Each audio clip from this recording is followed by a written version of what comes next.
Welcome to College Town Talk. I'm Shan Stout. And I'm Jonathan Frank. Now, Jonathan, I'm going to go out on a limb here and guess you're not too much of an expert on farming. Are you an ag guy? Well, Shan, I would say that is very presumptuous and also true.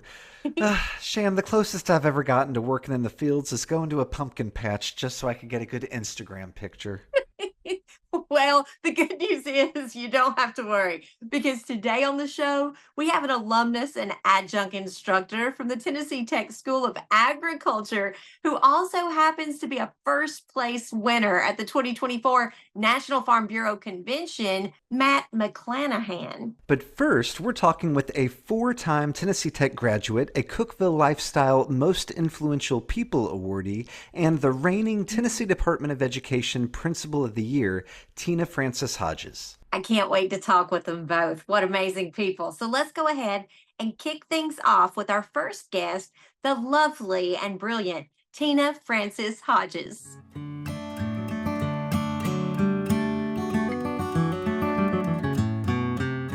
Welcome back to College Town Talk. If you looked up overachiever in the dictionary, you might see our next guest's picture, but you'd also see her pictured next to words like role model, mentor, and community leader. Tina Francis Hodges is a four-time Tennessee Tech graduate. She is the principal at Jerry Whitson Elementary School right here in Cookeville. She is the reigning Tennessee Department of Education Principal of the Year, and she was named to the 2023 list of Most Influential People by Cookeville Lifestyle magazine. Tina, welcome to College Town Talk. Thank you for having me. I'm excited. Well, Tina, you've been a local educator for more than 35 years, and you've touched so many lives in this community. So it's not surprising to many of us that you were named Principal of the Year for the entire state of Tennessee. But I hear that you were pretty surprised, so much so that you ended up jotting down a quick acceptance speech on the back of your checkbook. So tell us about that special evening and what this honor meant to you. Well, it's funny that you would say you weren't surprised because, as you mentioned, I was extremely surprised. My husband kept saying, "Have you written your acceptance, message?" And I was like, "I'm not wasting my time on that. I don't need that." And over and all the way down to Nashville, he's saying, "Honey, you might just jot down a couple of things."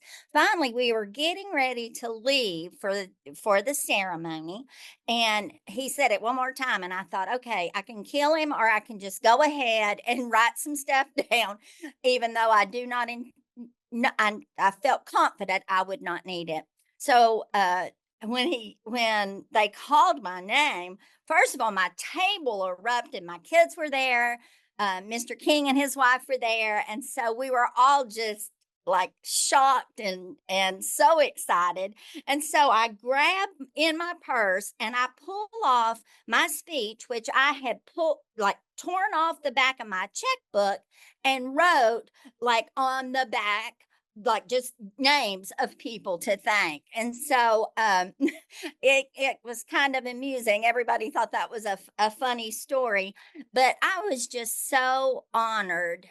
First of all, the best part of any of that is that I get to serve as principal of Jerry Whitson every day. We have the sweetest students in the world. I have the hardest working teachers and staff here at Jerry Whitson. And so just being able to get up and go to a job that I love every day, that is so amazing. And then to be recognized, the first year I was principal, we doubled our achievement in 1 year, which was pretty amazing. So I think that played a big part in me being selected. Jerry Whitson has lots of challenges. We're about 80%, 85% Hispanic students, and their parents don't speak English at home. And so they come, they're learning, many of them are learning two languages because they speak Spanish and they're learning English. That just presents different challenges to our teachers, but our teachers work super hard. They make great progress, and their parents are just super supportive. So it's an honor just to be a part of this. Well, obviously, you're passionate about what you do, and I can see why why you were given that wonderful award. It sounds to me like your husband might have been tipped off and he was trying No. to warn you. No, it was so funny. No one knew who the winner was. And so what they did, we had all the regional winners. I think there were 9. And all the regional winners were there. And then they did like Middle Tennessee, East Tennessee, and West Tennessee. And so every time your name was not called, you were moving forward. And so my son-in-law is Stephen Crook, and he was sitting beside me, and they called them the Upper Cumberland, Middle Tennessee winner. And they didn't call my name, and he reached over and so sweet, and he patted me on the knee, and he said, "Now, Miss Tina, that's not a bad thing." And so I thought that was so sweet. My assistant principal at that time was with us. Her name is Kathy Keowen, and she's the new principal at Cane Creek. And so she was filming them getting ready to make the announcement. And I was like, oh, Lord. Oh, just stop. I thought I didn't want to see her face when they didn't call my name, and she had to just pull the camera down real quickly. But I was excited because it not only brought attention to the good work that my teachers do here at Jerry Whitson, but it also brought attention to all the great work that all of Putnam County educators do. And so it was a thrill to be recognized. Tara Brooks, one of our principals at Prescott Middle School, is nominated this year and is a finalist. So I will hopefully turn over my crown to her very soon. Although he said I reigned, I didn't really get a crown, but I have one. How disappointing. Everyone should have a crown when you need it, Well, Tina, you've been bragging about your teachers and the work that goes behind that. And a lot of our listeners may not know that Tennessee Tech's College of Education produces the most teachers of any institution in the state of Tennessee.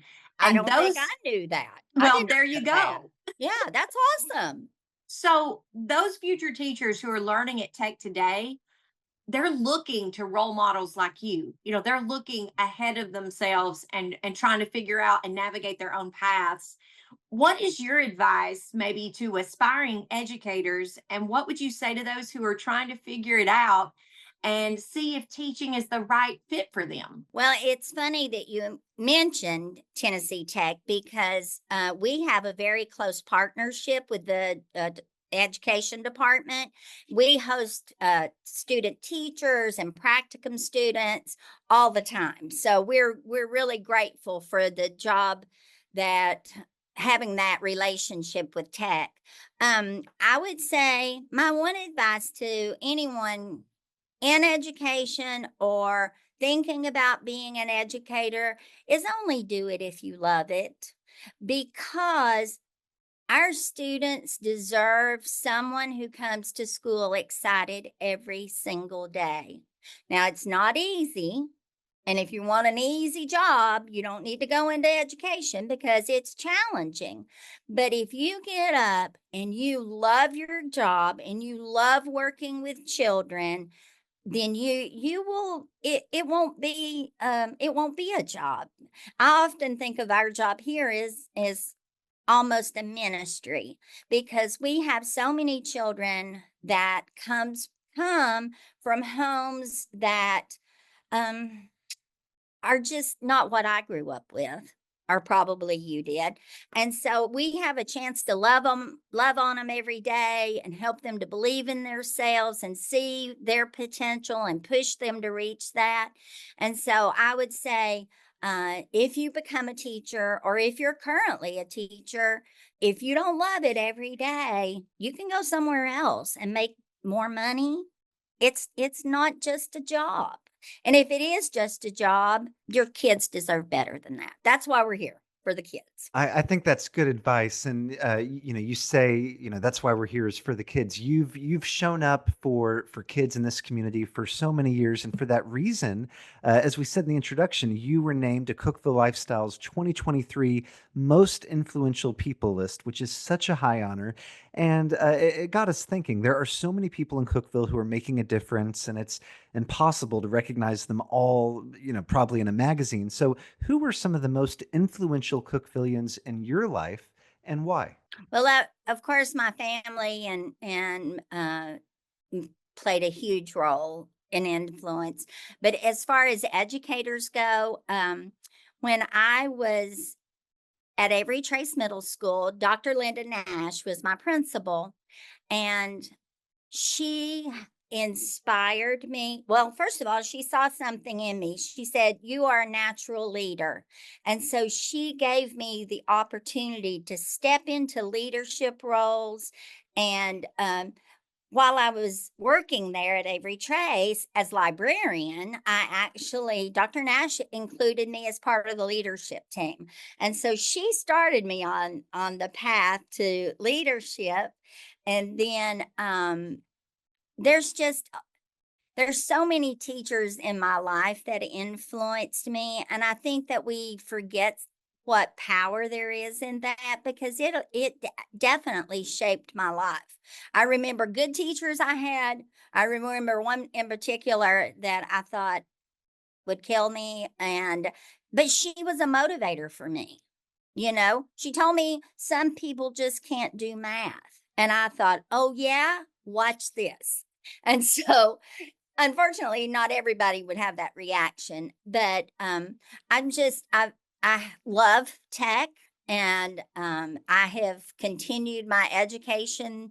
I started with a master. First, I got my BS, and then I worked. I don't think I told you this, but I worked as a tech graduate assistant.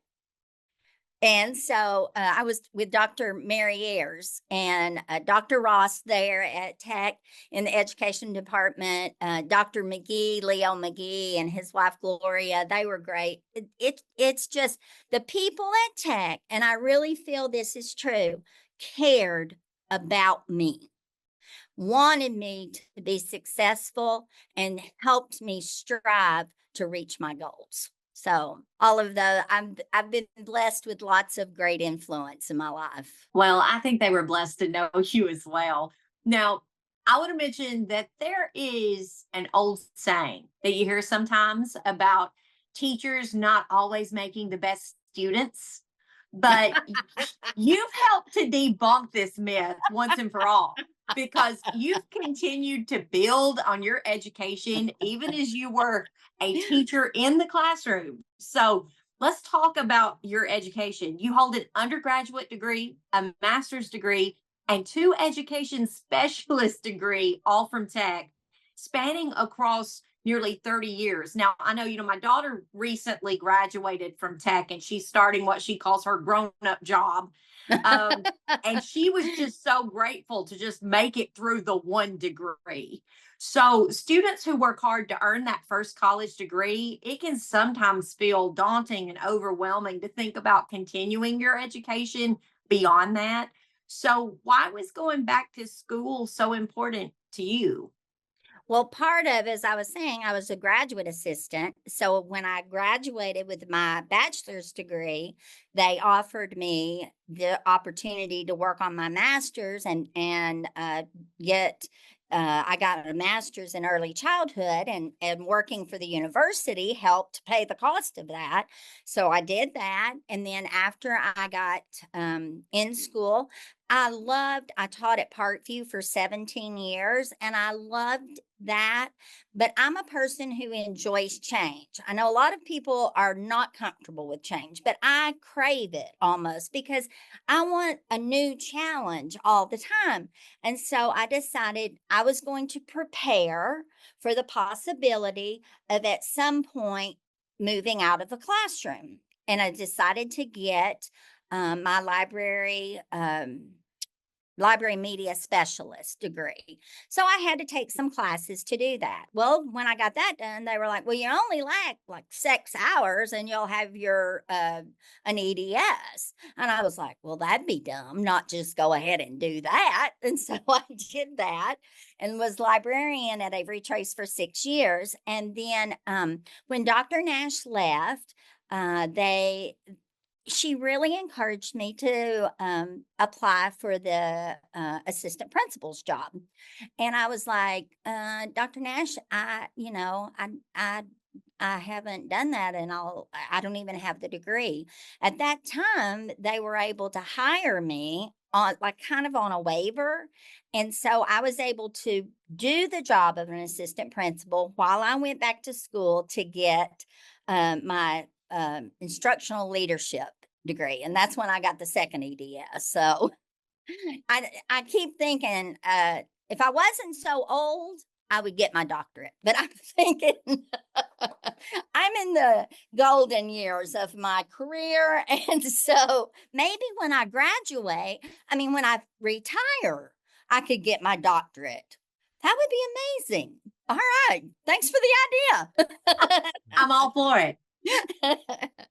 Well, your degrees have obviously served you well, and we're glad that you continued to choose Tennessee Tech for each of those. And that leads us to our final question. We like to end every interview on this podcast with the same question, and you gave us a little, I think maybe a little taste of your answer earlier in an earlier response. But we always ask, what is one way that Tennessee Tech has impacted your life? Even as a child, I knew when I was like starting like at 4 years old, there was never a question of, will you go to college? And I think I'm so fortunate to live in a town that has such an excellent university.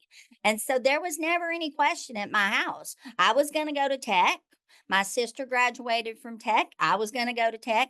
And one of my daughters graduated from Tech and works for Tech. Her name is Haley Crook, and she's awesome.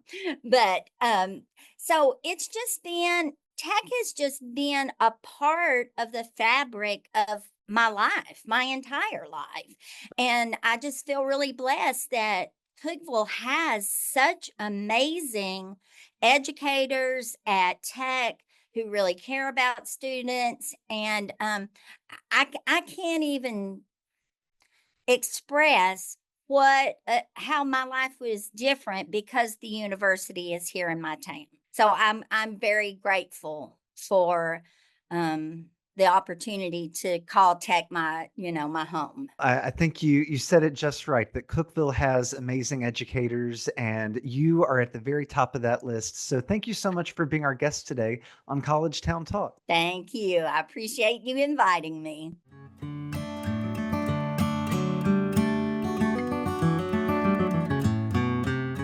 Welcome back to College Town Talk. Now, if you've ever had a fear of public speaking, you're going to want to get some help from our next guest because he is officially the best public speaker in the country. And you don't have to take our word for it.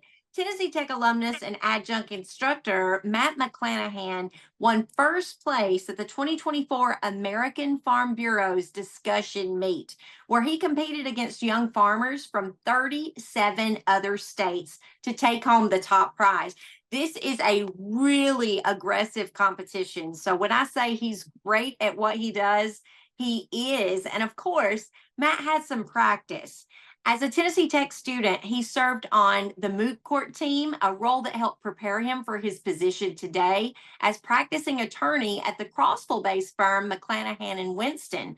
So he was even part of a legal team that argued before the 6th U.S. Circuit Court of Appeals. So this is serious business here. I do not want to go in a debate against Matt anytime soon.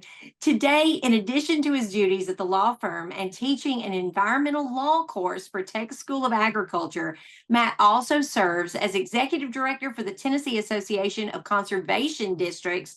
Matt, oh my goodness, we're so happy to have you here. Welcome to College Town Talk. Thank you very much. It's my honor to be on with y'all today. Okay, Matt, we're going to get down to business. We've got to talk about this award at the American Farm Bureau Convention.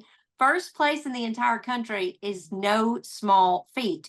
And for our listeners, there's a great story about the importance of perseverance here because I understand you had competed in this event many times before and came up just shy of the top prize for this. This was not just a one and done. You had been working on this for a long time. So tell us a little more about that journey. Yeah, so I guess I was just too dumb to quit. Is the secret to my success. But competed in the discussion meet, which is supposed to simulate a committee meeting where you are posed with a problem and you come up with a solution and action plan over the course of 15, 20, 25 minutes, depending on how the round's organized. Started competing whenever I was a student at Tennessee Tech and actually won the collegiate discussion meet in the statewide contest. And also competed at 18 years old in the adult discussion meet. It goes for anyone between the ages of 18 and 35 for the Young Farmers and Ranchers contest. So competed right out of college and won second place, and kind of thought to myself, well, hey, I may win this thing next year. Well, competed again the next year and got second place. And I competed a total of 8 times and came up just short, either second place, or one year I made it to the Elite Eight. I didn't make it in the Final Four, but typically I was number 2. So I was always the bridesmaid, never the bride. And then finally, in the last year of my eligibility, whenever I turned 35, I won the state competition for the state of Tennessee, and then went on and advanced to the national competitions in Salt Lake City, and was honored and blessed to be able to take home the national championship to Tennessee. Matt, you serve the Upper Cumberland in many ways, but one of the ways you do that is through your work right here at Tech as an adjunct instructor. And I know you take your role very seriously. You even had your students dress up as endangered species this week when you were teaching them about the Endangered Species Act. And we're recording this episode on Halloween, so the timing was appropriate. Tell us, what's it like being back at your alma mater, not as the student, but as the teacher? Well, I've been very fortunate to have wonderful students in the years that I've served as an adjunct professor. So it's really been a thrill. And I am such a strong supporter of Tennessee Tech, and I'm the third generation in my family to attend Tennessee Tech. And my wife and I welcomed our son, our first child, Adam Claude McClanahan, into the world on the 16th of October.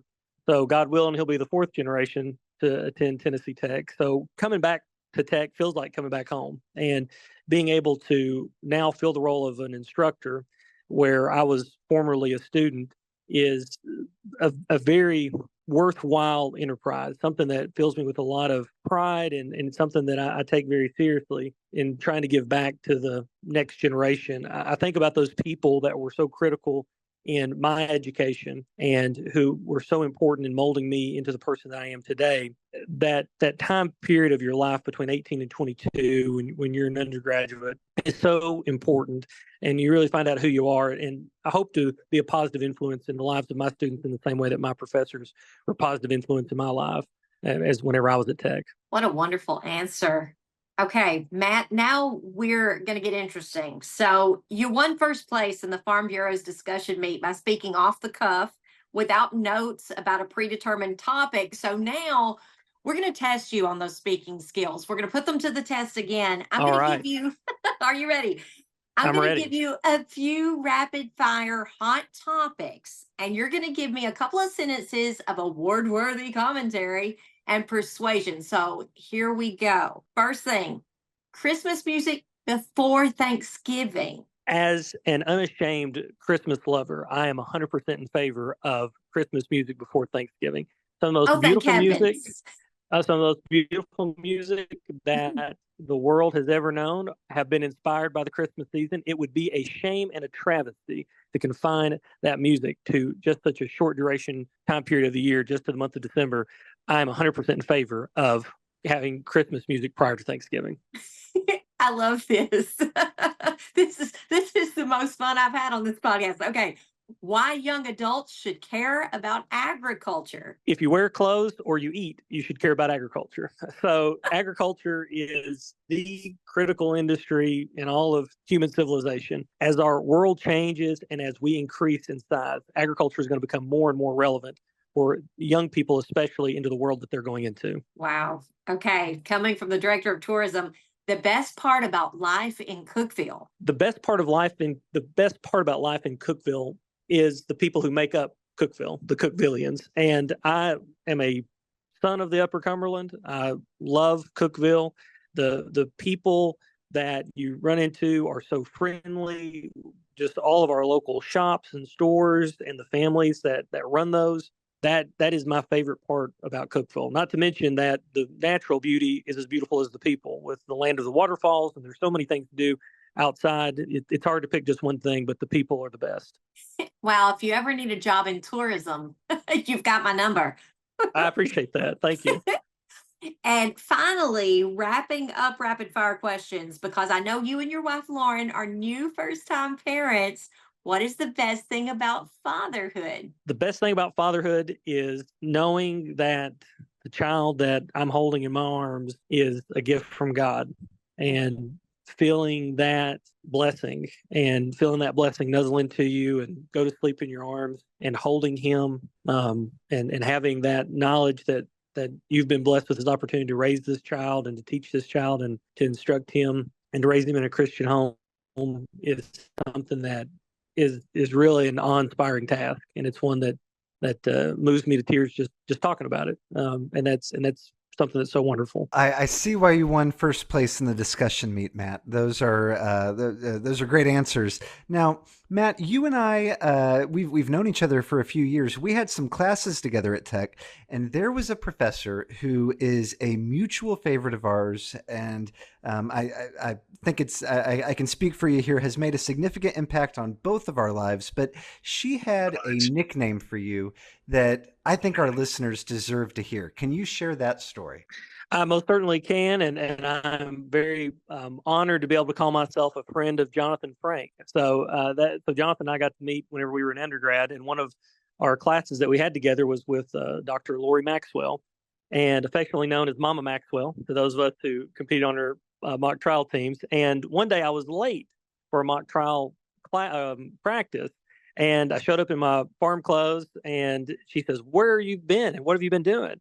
And I said, "Well, Dr. Maxwell, I'm sorry I'm late. One of my cows was having a calf, and I had to pull the calf and make sure that he was doing okay." And from thenceforward, I was known as the Cow Whisperer, and that was my name that I carried with me through my time at Tech, was Cow Whisperer. So we still have cows, and we still run the family farm. So I wear that with a badge of honor. And when I think about the kind of professor that I want to be a professor like Dr. Maxwell. Well, Jonathan, I didn't know we were interviewing the Cow Whisperer today. You could have given me a heads up.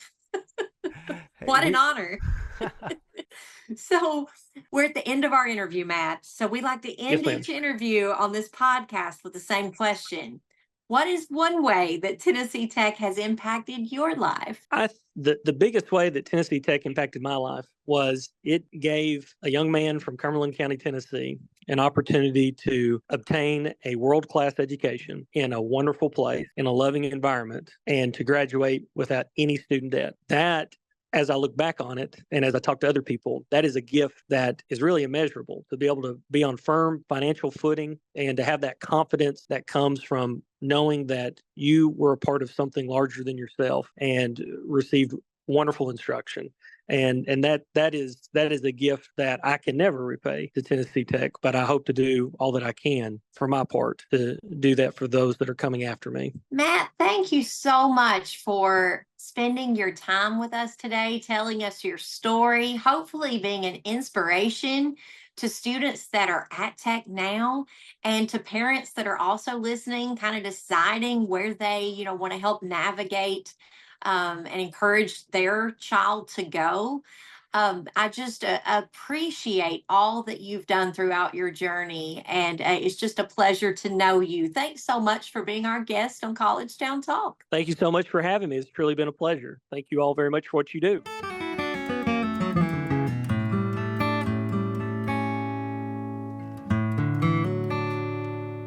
We want to thank Tina Francis Hodges and Matt McClanahan for being our guests today on College Town Talk.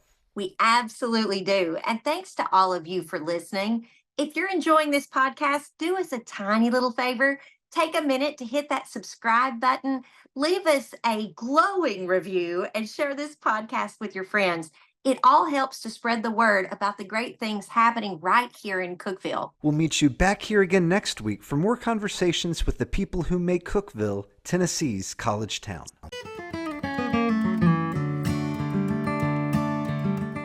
College Town Talk is presented by Tennessee Tech University in partnership with the Cookeville-Putnam County Visitors Bureau.